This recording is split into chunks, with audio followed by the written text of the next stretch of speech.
एक गांव में बलराम नाम का गरीब चरवाहा अपनी पत्नी कुसुम के साथ रहता था। चरवाहे का सारा दिन बकरियों के साथ ही गुजरता था। वही उसकी दौलत थी और वही उसका सुकून था। उसकी बकरियों में एक बकरी उसे बहुत प्रिय थी, जिसका नाम उसने हीरा रखा हुआ था।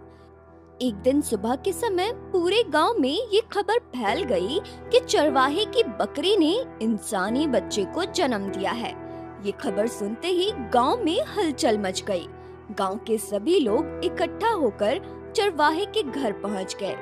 गांव के सभी लोग गुस्से से आग बबूला थे। गांव का मुखिया चरवाहे से बोलता है, अरे नीच बदतमीज, जरूर तूने बकरी के साथ कुछ गलत किया है, तभी बकरी ने इंसानी बच्चे को जन्म दिया है।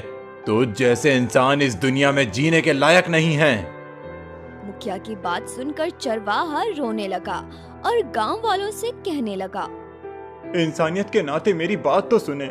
जैसा तुम सोच रहे हो वैसा कुछ नहीं है। मैंने कोई पाप नहीं किया। जब कल मैं बकरियों को चरा रहा था तो मेरी प्रिय बकरी हीरा अजीबोगरीब हरकतें कर रही थी।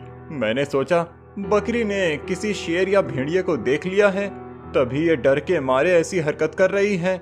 मैं जैसे ही दौड़कर बकरी के पास गया तो मैंने देखा एक मासूम बच्चा बकरी के पास खड़ा है। मैं बच्चे को देखकर हैरान हो गया।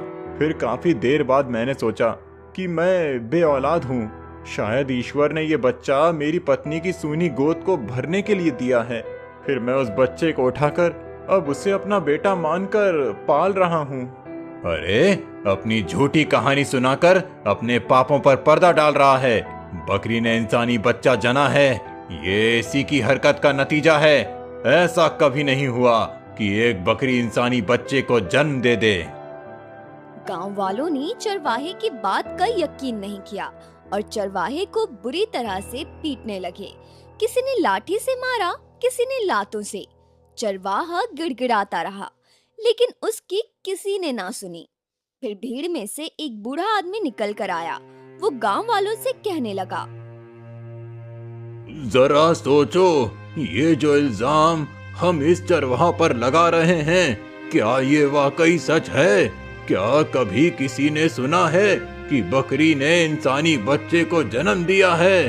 क्या पता इस चरवाहा का कोई कसूर ही ना हो।